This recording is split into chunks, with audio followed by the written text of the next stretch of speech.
Good morning, folks. It's great to have you here today.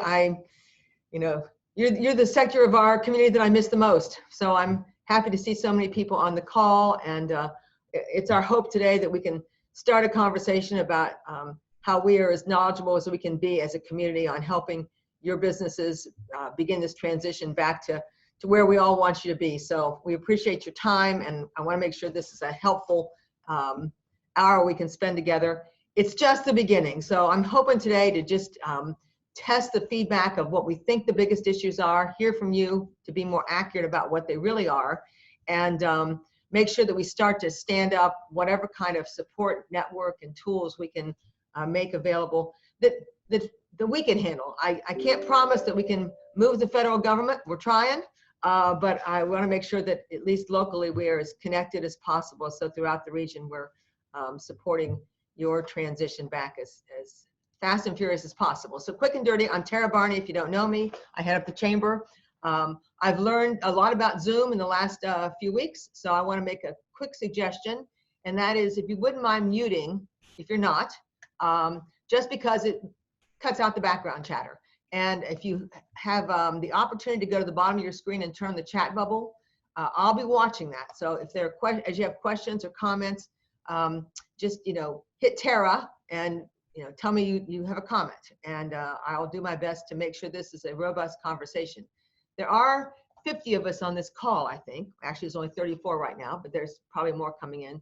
So we might all think about keeping things succinct so we can have a chance to make sure that we hear from you, because I don't have plans to lecture you for an hour. I have plans to make this a time that we hear from you. I do want to take a second to acknowledge that Kim Howard, who heads up the Indiana Small Business Development Center, is also on the call. She'll be listening in. So if you have questions about programs and ways SBA and SBDC can help you, we'll probably catch those in the chat and direct those to Kim, and she can work with you one-on-one on any of those opportunities. But I encourage you to do so, because it's a great resource and one that I want to make sure that everyone is aware of and is using if possible. The last thing I would just mention as we're getting launched is that I really do think this is the beginning of an effort, and I want to make sure that we're capturing you and your colleagues. So if you have associates that aren't on this call, please connect out with them, and we want to make sure we're getting a sense of what's going on in their world and with their business. So I want to take 1 second and show you some quick survey results, just for a second. Chanda, can you flip those slides for me, please? So we've had a survey in the field since Friday. This is for all businesses, so this is not just restaurants. I want to be clear. And we just asked them some quick questions so we could get a read of what was most important as we're starting to think about reopening our local economy. So we asked them, what's your business like? So obviously the biggest chunk of folks that answered are essential businesses. They've been operating. So the restaurant world and the food and beverage world is down in that bottom half. And so just FYI. Chandy, you want to flip to the next one? And then we asked them what we thought the most important issues were. So we've tried to guess. I don't pretend to know what your issues are, but we took a guess at this morning's conversation based on from this information. So you can see they identified quite a few things. Protecting employees was #1 by far. Access to PPE, it seems important, and how we manage finances. And I'm sure that's front and center with most of the people on this call. And then the third question we asked, Tana, is if there's a working capital need, what's the scale? And so you'll see that a lot of people have a real challenge thinking about funds to reopen their business or to get their business back to operating in near normal. I don't have a solution for this right now, I'm going to say up front, but it's something we're paying a lot of attention to, because I know that there's been huge federal programs, and I know that there's been some challenges in our local businesses having the same access they hope to that. So Kim and I, Steve Schaefer, Mayor Winnicky, we're all interested in getting as much information. All of our elected officials and professionals throughout this region realize this is a gap and a challenge for you. So I just want to acknowledge that up front. Now I want to quit talking and flip to the next slide. This is our guess at what the issues are most likely for your range of businesses. From what we've seen, how you make sure your employees are confident, seems important. How you get your customers back in the door and make sure they feel confident seems significant. We've had a little background on that seems like using third-party cleaning companies may be a confidence builder for customers. I'm not recommending that. I'm just saying that's some input we've gotten. How you can organize your place so you meet the safe social distancing standards seems pretty significant. I know many of you are working with your industry associations, and they're doing a lot of good work in that space. Opening inventory and that sort of thing. And then we really want to make sure that if you see a local or state regulation that might be a barrier for your reopening right now, we want to make sure we've at least got that on the list of things to pay attention to. So that's how we set up the conversation. But I really want to open the door and ask those of you that want to lead off the bat to tell us how things are and what you might think about as you're thinking about reopening. So this is when you use the chat, my friends. So those of you who I have video contact with, which is quite a few of you, I'd love to have you tell me how things are in your particular situation that we can make sure we're sharing among this group. Anyone want to lead off? Because everyone knows I can talk for an hour. All right, then I'm going to share a few other things with you. We've got a few websites. I'm going to go back to the slide. Shannon, go to the next slide while people are deciding to talk to me. I'm going to start calling on you if you don't, by the way. Two things we know are out there. One is this is a series you can register for. It's free. We'll send this out to you afterwards, but it's seems like very good content for how you begin to bring your businesses back. So we're going to send this to you after this chat, and we'll put it up on our website. So I hope you'll send your friends and neighbors to it. And we've got one more piece of information, then we'll go back to the slide. If you have contact with your employees and your serving staff, this is free till the end of April. So if you want them to get involved in ServSafe, if they're not, they've made this program free for the rest of this month. So I really want to make sure that those of you that can take advantage of this with your servers and your wait staff have access to this site. And now I'm going to flip back to the chat and to our conversation slide. Heather, do you want to share anything more publicly? You sent it out to everyone, so do you have a further comment on that? And if you don't want to send it to everyone, you can just send things to me, by the way, in the chat. You have to unmute if you're going to talk to us, Heather. Not necessarily. Okay. A lot of it like just with downtown being how it is and just up and coming anyway, we really depend on those downtown businesses, most of which the people are working from home right now, which is good, but no one's coming downtown really just to eat. It's usually, especially during the week. So it's, even when we can reopen, I think it'll still be a real struggle for quite a few weeks after that.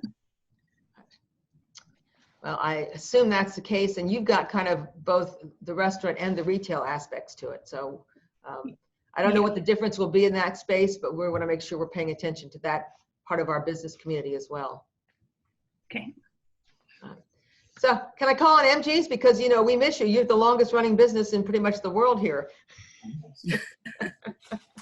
Yeah, we're in the same boat with Heather. I mean, after everything started closing down, our business just slid. I mean, it's not, that's what I'm worried about with opening back up. Well, one thing I will observe for you and others is that, you know, Josh is also working on the downtown plan. It's kind of an additional layer of opportunity for those of you that happen to be in downtown Evansville. So I want to acknowledge that. I think he might be on the call, but I'm not sure. But thanks for the comment. All right. I'll start picking on you. Mr. Hobson, you've got projects in a couple places. Anything you can share with us about how things are looking from your perspective?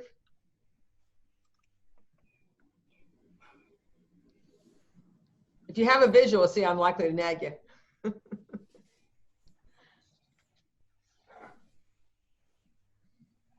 I think Randy's connecting here. Randy, can you hear me? Can I ask? Tara. Oh, morning. Hi. How do I get the sound to come? I can barely hear you. It's in your end, I think, because I think most of the people, give me a high sign if you're hearing me all right, folks. I think it's, I'll come out and do technical assistance afterwards, but I don't think I can be specific, but we can hear you fine. Can you share with how things are going with your operations? Maybe it's tough for Randy. Who else has perspective for us? Are these the right categories? Will you give me some heads up if we're missing something here? Because our hope is to stand up some workshops and to get more guidance out to you in these categories. So if something isn't here, or if you don't need our help in this, I'd love to hear, because we don't want to waste our time on things you've got control of. And you know your business is better than we ever will.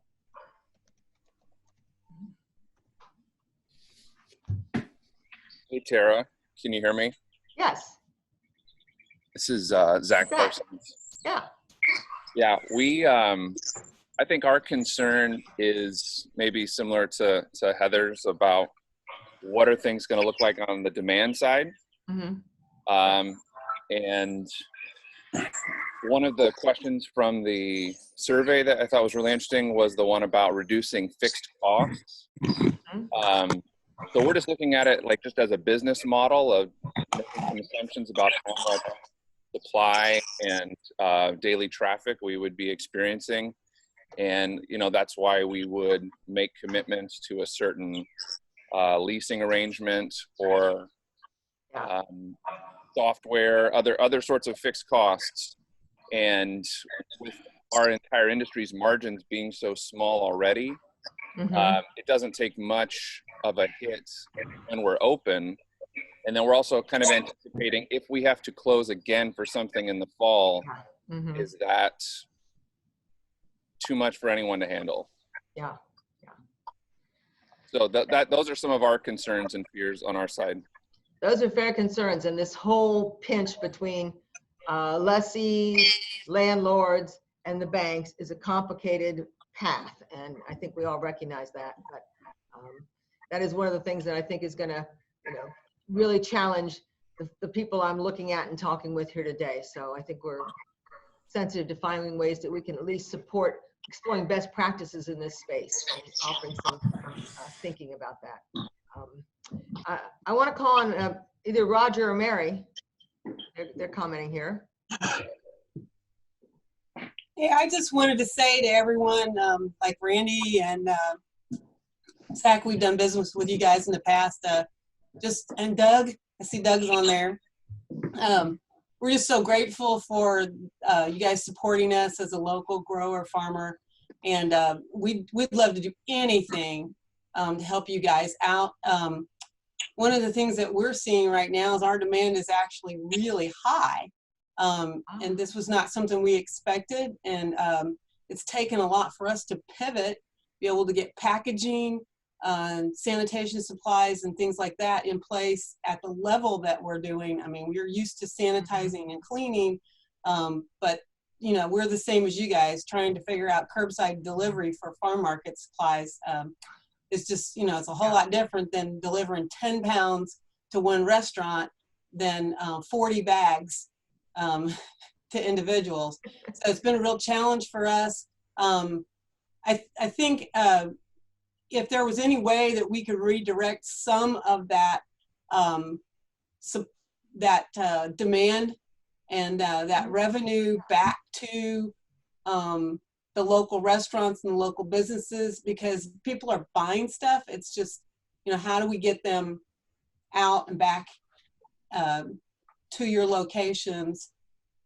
And we're all for, I think I speak for every small farmer that I know around here, we're all for trying to get that system supported and back up in place. I know Joe Fisher with Fisher Farms in Jasper has been doing a lot to try to help with the value chain coordination and distribution, just so that we can make sure that we're getting supplies to the local restaurants and you guys aren't going to be short on anything.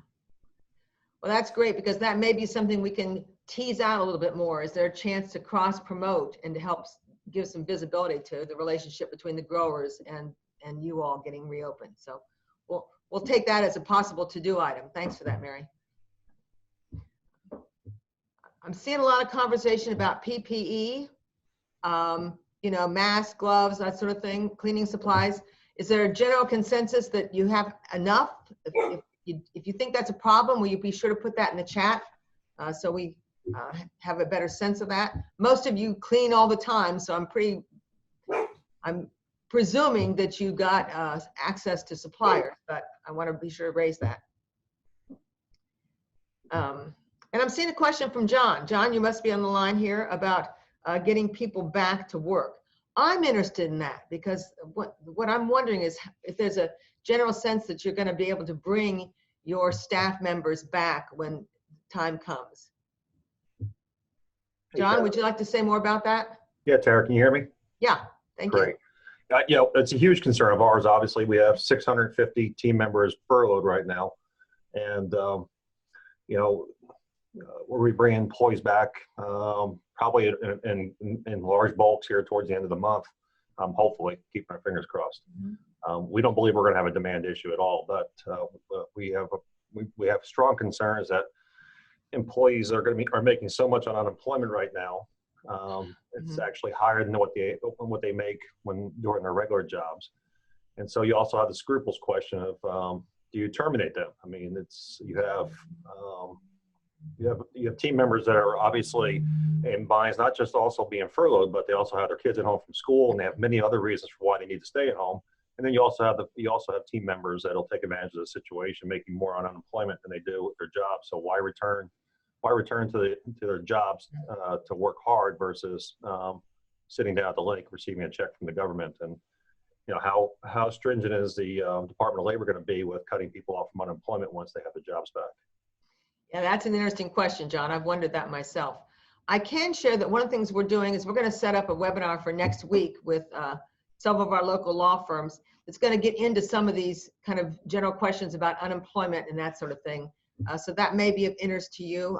Keep an eye on our website and we'll have that information. It may already be there, but it'll be out very soon if it's not. But I think it'll be next Thursday afternoon. Thank you.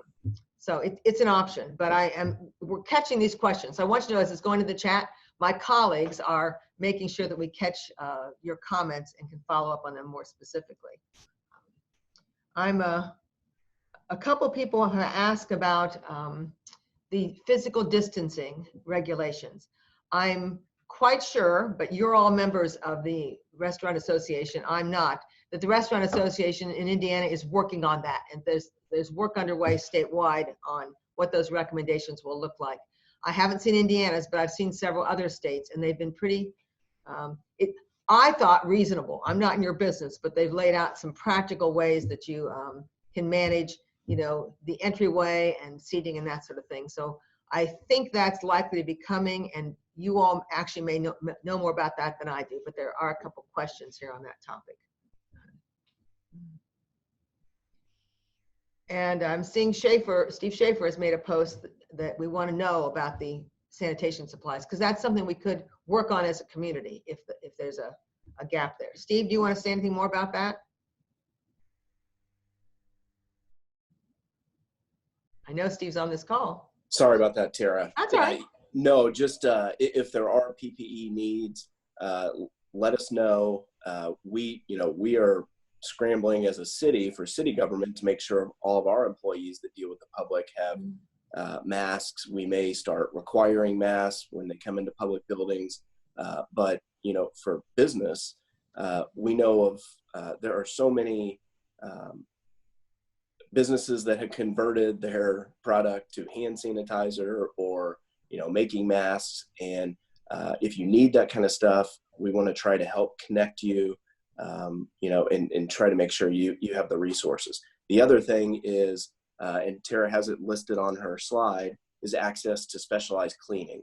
Who would have ever thought that we would need to, or a good idea would be to hire a professional service to come in and fog your office, or, do some specialized disinfecting. Well, it's a great service, but at the same time, it's good for public confidence. being able to say that for your customers would be a good thing, I would think. So just throwing that out there, and just looking to help. Mm-hmm. Yeah, it looks like hand sanitizer is rising as an issue. One of the things that we are thinking about as a organization that's interested in your success, and that's the number one thing we're interested in, is ways we might amp up marketing. We've been trying to put our local restaurants on the local TV stations and do all we can to support you during this transition. It's nothing but a drop in the bucket, but I do think maybe as we move through these next months, that is something that we want to make sure that what we're doing is useful to you. So if we're doing things that aren't resonating, we surely want to hear from you, because we all have scarce resources, and you don't need 4 weeks to go past before something starts to be useful to you. I think you need to be able to see if things are working as you're able to open your doors. So I want to just ask that of you. I'm looking at you as the leaders in this community that can help us identify what's more helpful and what's less helpful going forward. But I do think that the general public is very anxious for your doors to open, but how we make sure we connect the doors opening and you being able to successfully get your businesses back in good shape is probably going to take some assistance from all of us on this call. So I hope we're in this together. I think I've got new messages. I'm sorry, I'm behind on. I'm seeing a couple questions. You see Doug Claiborne and a few others are offering help on the program. So his point is well made, and so I'll articulate it in case people aren't reading the chat. First round is your bankers. So I hope you're all in close touch with your bank and your lending partners, maybe your lawyer if you got one. But I think that's the key to most of the planning for these federal loans and grant opportunities. Doug, do you want to add anything here on that? Well, I think, yeah, that's a really good point. That probably the number one point that we've gotten from clients and others, especially in the restaurant business, local owned restaurants, is that it felt really shut out. And if you haven't read the story, there are numerous stories out there about how very, very large corporations got big money. Some very rightfully gave it back, but the disappointment was obvious from everybody. But the important thing is that the Senate has passed additional money. It now has to go to Congress, and I think it's just a matter of time. Both sides of the aisle are in favor of this. So if you've got your name in the pot, it's important to really stay in contact with your bank and say, is my information up to date? Is there more that I need to give you? Really, the squeaky wheel gets the grease right now. You've got to stay on top of that. And if you haven't applied, then it's not too soon to get out there and apply and try and get that money, because I think the emphasis now is going to be on meeting the needs of the smaller businesses, because they know they missed the mark the last time. So I'm thankful they're getting more money ready. So that's a really, really important thing. And yeah, some of the questions about the employment part of that is really important too. Try and get your people back, and if not, just keep the numbers. It doesn't have to be the exact employee. You just have to keep the numbers there to be in line to get that forgivable loan. So good point.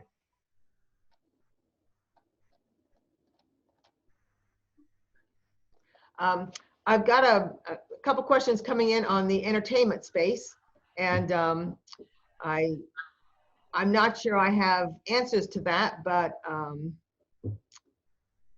would anyone like to comment on that particular topic?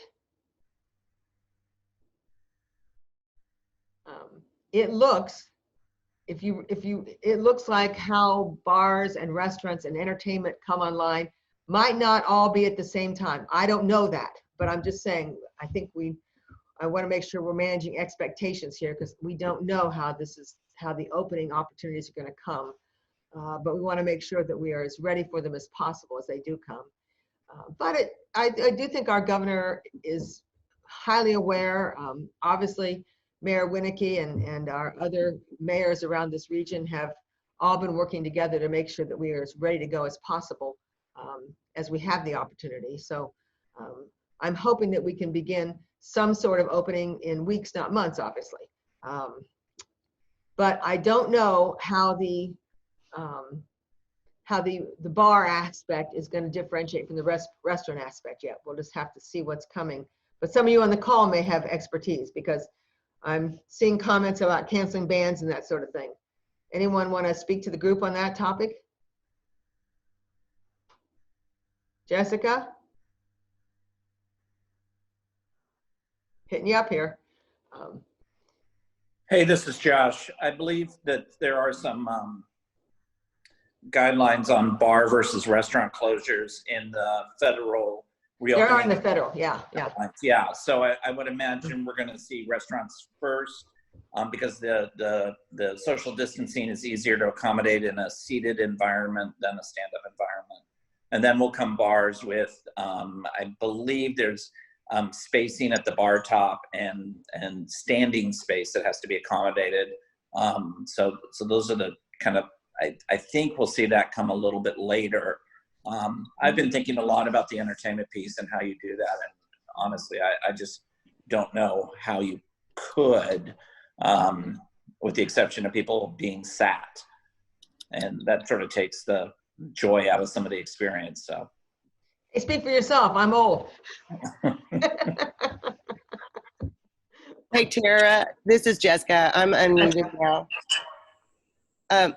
My question is, I don't know how that's going to work as well, because we depend on the numbers to cover the cost of that ban. Mm-hmm. And as of right now, I'm going to try to renegotiate some of it when we are able to open. Mm-hmm. But my question is, will there be, how much social distancing? I really couldn't go forward with that until I know how much social distancing. Am I going to need to pull tables? In a bar, it's extremely fast paced. I don't know if my girls could even keep up with hand washing, and I've not been able to find sanitizer anywhere, which would have to be a quick thing. My thing is, do I have to hire an expediter that only runs food to a table? I have found some plastic bags to put sanitized silverware in so everybody gets a clean silverware. But we have to build the community's trust that we have safe practices in place, or they're not going to feel comfortable coming. And I don't know if anyone else has any more ideas. I've been racking my brain going, take a bar stool out, every other bar stool. Do I take tables out? And then I won't be at capacity, and then I'm not going to be able to afford to pay staff. I'm not going to be able to afford the entertainment or the marketing or the advertising. So these are all questions that I've been wrestling with, and how to overcome it. Well, I do suspect that a lot of us, including my organization, are going to have to redo our business plans and make some adjustments as we're going forward in this brave new world we're in. So I can only say bravo to you for thinking this through, because now's when we might as well be planning, because we've got the time. Well, that's exactly, and I was thinking maybe even paper menus, disposable menus, but that cost is going to be insane. Right. Maybe there's a partner out there that could help us with that. Well, that's something we might be able to look into. I'm hearing sanitizer and some things that would help facilitate your operations presenting in a confident way to customers. Might be some spaces to pay attention to as a community. Absolutely, it would be fabulous. And we want people to feel safe and feel comfortable coming in, knowing that we have their best interest, in that we want to do everything we can to protect them. I do have a tablet so they could just swipe their cards, and but being a cash business as we are, the hand sanitizer is going to be one of the most important things. And I do think that spacing is going to be a thing going forward for sure. Which means that makes me wonder, should we be, I don't know the answer to this, so I'm not presuming there's a problem. Is more outdoor seating, since we're going into the summer times, an option that we should be proactive about as a community? I absolutely think so. I think people would be more comfortable with it. And I've already been looking at my patios going, okay, I can put them 6 foot apart if I move one table on my front patio. In my back patio, I have less tables, and they're already 6 foot apart. So I do feel that people will be more comfortable on our patios. I know not everyone has a patio option, but that seems like something we could talk with the city and others about, seeing what can be done in that space. I'm sure, I know that there's folks on here from all the counties in our region, from what I can tell. So that may be the sort of thing that that might be an option. That's an option that I've been thinking about as well. Other advice or suggestions in this space about how we might help customer confidence, especially? Oh, anybody? We use regular silverware also. I Yeah. mean, for carry out, we've had to use, I just order disposable. Actually, most of the stuff we have really doesn't, my dogs are going to start barking now that I'm talking, sorry. I mean, so most of the stuff we use is not disposable. I mean, and you really don't need silverware for a lot of the foods we serve, but we do have it, and there are people that use it. So, I mean, I don't know if maybe going disposable for the time being, I mean, that's costly too. Yeah. Everything's gonna cost, unfortunately. Yeah. Yes. And when we actually, hold on, let me let them out. When we actually opened, we had to make some provisions that we wouldn't do, like music and stuff, entertainment outside, because we're in Warwick County. And when we opened, we were we like your dogs, don't worry about it. They're talking to you also. When we opened, we were not in a alcohol zoned building. We had to make some promises not to be loud. And unfortunately, if we have music outside, that can cause some issues too. Yeah, yeah. So, well, I can't make any promises or comments, but those are the sorts of things that I think, as we get a sense of where things would be helpful, we can talk to our policymakers about what space there is there for some of these possibilities. I do think, I joke with the Berry folks about, all the drama about single-use packaging and that sort of thing, and people are a lot more comfortable with it now than they were. So we will be looking into how we can help with some of these personal protective equipment needs, especially the sanitizer, because there are people making it in the state, and I know we've got some modest sources, but we need a volume source to, I think, accommodate so many of you on the call here, and probably the hundreds that aren't on the call. Well, and Tara, I would like to speak about the bands outside, if I may. Yeah, sure.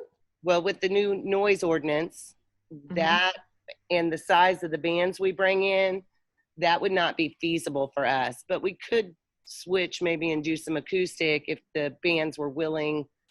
I cancel them and say, I'm sorry, I just can't afford you at this time, and maybe do some acoustic to be able to provide that. Because people do love entertainment.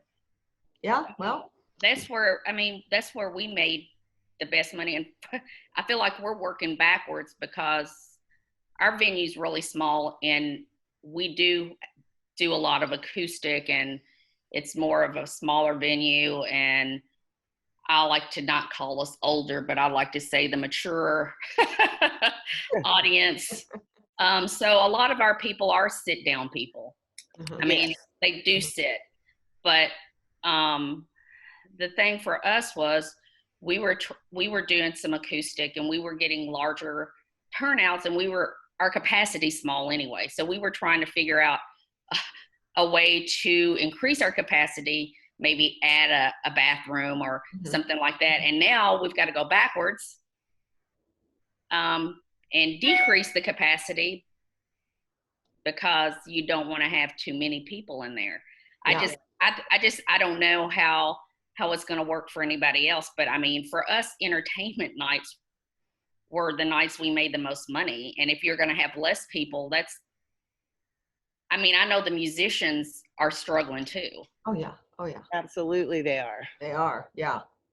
And that's for us too. That's when we made our money during our bigger shows, is when we actually did the volume.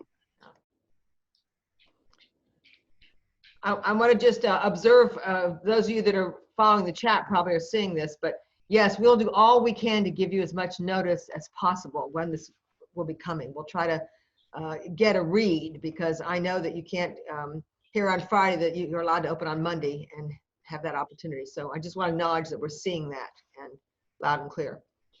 And I'm seeing the comments about ways that we might promote what our restaurant community is doing to make it safe for customers. And that's a great idea. So we're catching these ideas as you suggest them. So keep putting them in the chat. We want them. And is it Karn? I don't know who this person is. Karn Hyder? Hi, it's Carl Arnheider. Carl, sorry. No problem. Can you comment a little bit more? I think your idea is good. Well, I was just, as we're all talking, and I mean, it would just perhaps save some time on a client, customer-facing side if as a group, the local restaurant, bar, coffee shop, if there was a sort of, not overall, but blanket approach to how we're all sanitizing going forward. Yeah. Maybe we could put that out there in one of the citywide initiatives. Right before me, there was the comment about the billboards. Just so it's almost as we're all doing this, so that we're not each individually having to do this. Just let everybody carry the weight of that. That might be a good idea, because I think that there will be state regulations, and you'll all be breaking your necks to comply with them, and maybe we can find a way to socialize more broadly. Your restaurants are now safe places to be, or your entertainment venues are now safe places to be. So that's a good idea that might help. We want to build citizen confidence throughout this region when the time comes for reopening. And we want to do it smartly. I'm going to say up front, the last thing we want to do is compromise the progress we've made, because our region has done a great job of managing through this. And that's why we're hopeful that we'll have the opportunity to begin a staged reopening here fairly soon. But we want to make sure that we are getting you all the details you need on what needs to happen. And we obviously want to make sure our citizens hear it too. So that's good advice. Chandra's putting a note up that we'll certainly keep the chamber webpage. And if you haven't gone to our webpage, please do, as current as possible. So maybe we'll shift it from who's open to more information about what you're doing or what the changes are in your venues, and really pushing out the work that you're all doing to provide for safe social distancing. Anything else that folks want to share with each other while we've got you on this call? It's your time. You can even complain. Heather's asking other funding sources. Heather, we are trying to stand up a list of other, probably more modest, but sources of loans and grants that'll be available. So we're working on a list in that space right now. And we'll want to get that out to you as soon as we possibly can. So we're hoping to find some resources. We're encouraging the state to be flexible in that area. So probably there'll be some smaller options available, and we certainly want to make sure we get those to you as soon as we possibly can. I don't want to speak to that now, because there's a few things in the work. None of them are millions of dollars, but they might help with reopening inventory or something. So we are really aware of that need. And I hope the webinars are useful to you. So, I haven't watched them myself, so I don't know your business, but the webinar that we posted looks like a pretty good one. And so we thought it might be a useful tool for you. Who else has closing comments, and I don't mean to close it because we don't need to, but who else has anything they want to share with us? Tara, this is I'm sorry. My bad. Tara, Randy Hobson. Hey. Good morning. Two things. Anybody that's a vendor with Creation Gardens, I would suggest, if they offer any more of the webinars, I've attended one of those. It was very, very helpful. A lot of insight on alternative means for managing your restaurant, alternative menus, family menus, just a lot of helpful information. I think they're also going to have one specific to the PPP plan. kind of surprised. There were a lot of people on the call that did not apply just because of hearsay and this and that. You know, the point with the PPP is you can apply, and if you get it, you can use it. If you don't need it, you can send it back, you know? So there's no real harm in not doing that. The last thing, Tara, I guess the question for you, and I should probably know this, as far as when we can reopen and in what manner, is that going to be a state decision, a local decision, or a federal decision? I know that's well, I will give you my best answer with the knowledge I have available, which is how I work. Thank you.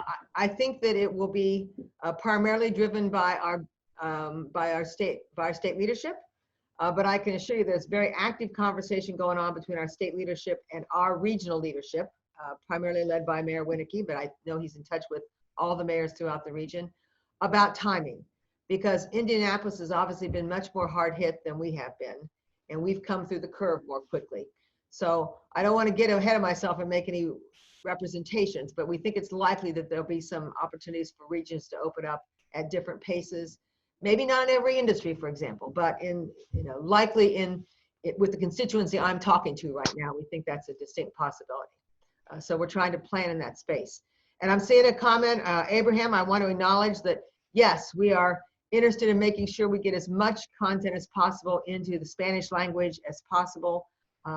That's one of the spaces that we're not as far along as I wish we were, but I recognize that will be a huge criteria as we make sure we support the Latino community as well. If there's other constituencies or ways that we are having communication gaps, we'd welcome knowing that as well. Abraham?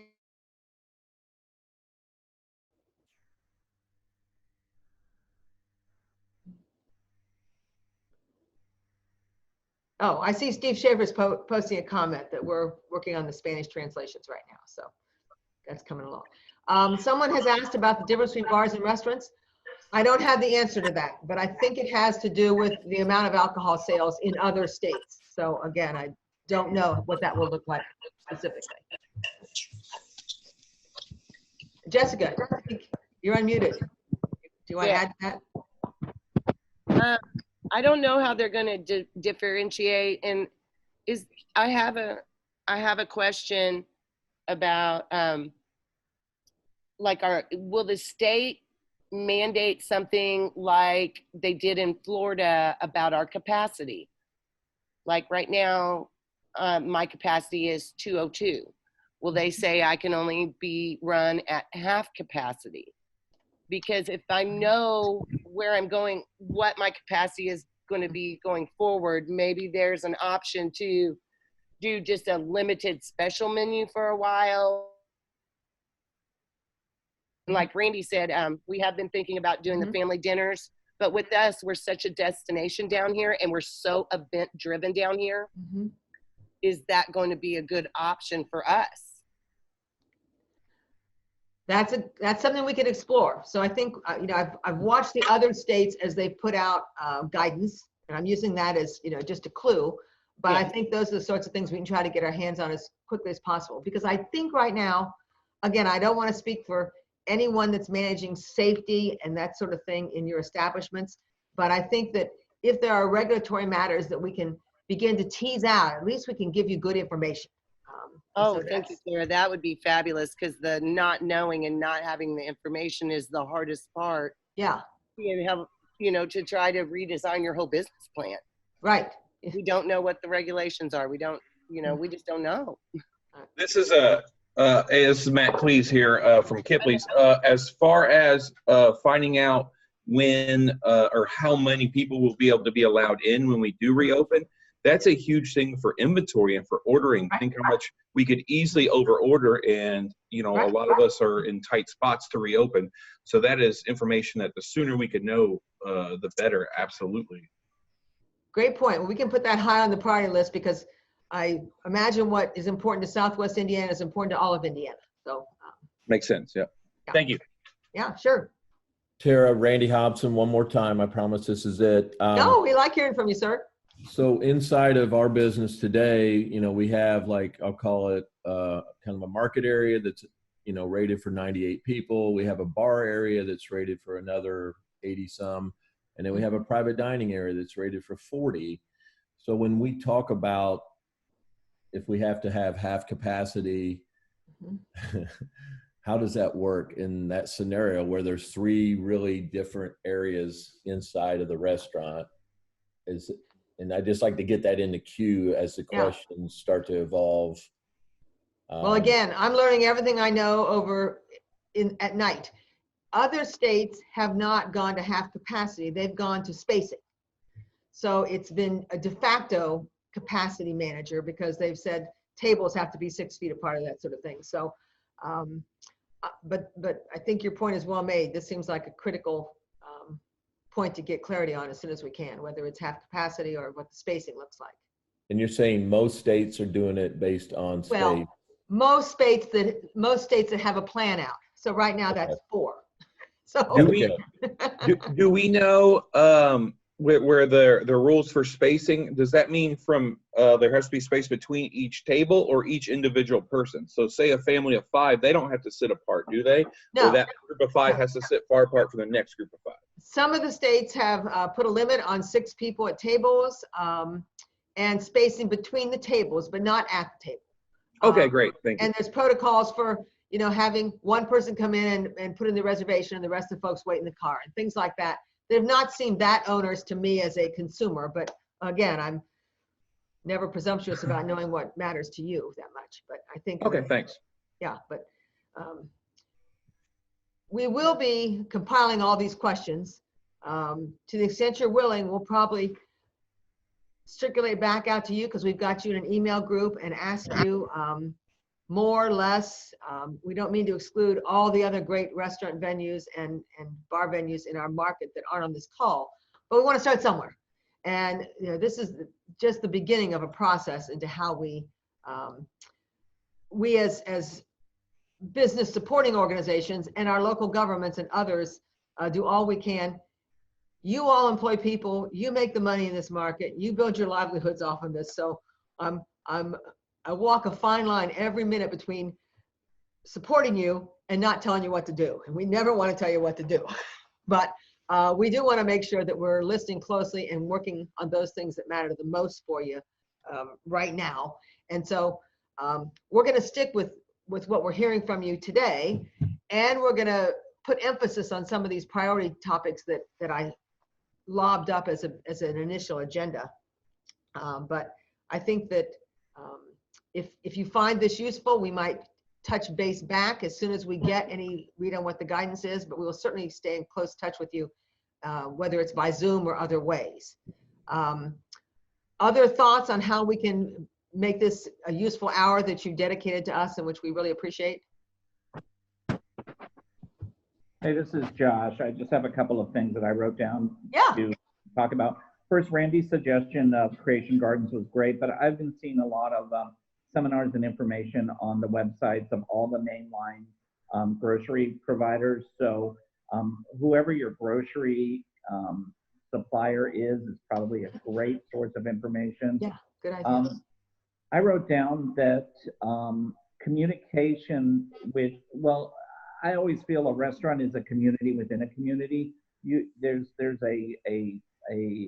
almost a degree of a family between you and your consumers, and this is a great time to be reaching out to those people, letting them know that you're going to be open soon, maybe talking about what their favorite dishes are or drinks or whatever. So starting that communication cycle back up, I think, would be pretty important, and it needs to be applied consistently as you start to move towards this. Someone had a question about paper menus, and I think it may be a time for disposable menus because you are going to need flexibility in your pricing for the rest of the year. You are going to see things like the Smithfield situation impact pork pricing.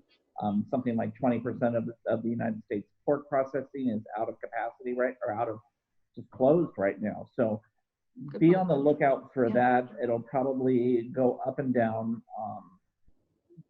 throughout the rest of the year. Also, produce coming from other parts of the world may be impacted.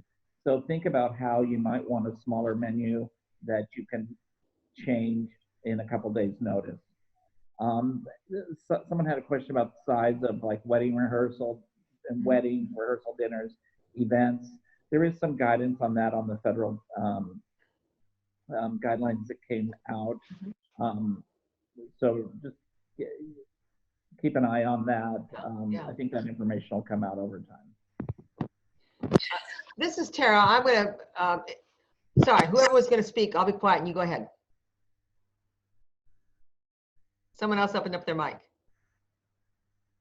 Okay. I know that Commissioner Musgrave is on the call, and she wanted me to toss a question out for just a little head nodding or comments in the chat. If more outdoor seating is needed, does adjusting your parking requirements, would that help that? Is that do those two connect? If they do, we'd love to kind of hear from you on that topic. She's been paying a lot of attention to that, I know, for the community. So love to hear any comments you have on that, either now or as you think it through.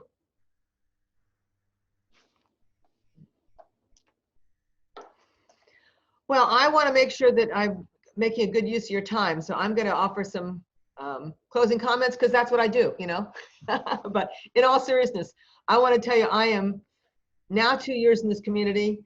And if there's anything I value in wherever I live, it's the food culture that exists here and that is getting built here. So of all the things I worry about, and I worry about a heck of a lot of things right now, one of them is making sure that we are doing all we can to help what you do for this community get back on track as quickly as possible. Yes for you, yes for your families, and yes for your customers, but really yes for how this community positions its future. So you matter a heck of a lot to our whole region, and we sure appreciate your time. My heart is breaking for you every day, so I want this to come as fast and furious as possible. But I want to just sincerely thank you for giving us some time this morning to bang this around. And we will follow up with notes out to all of you.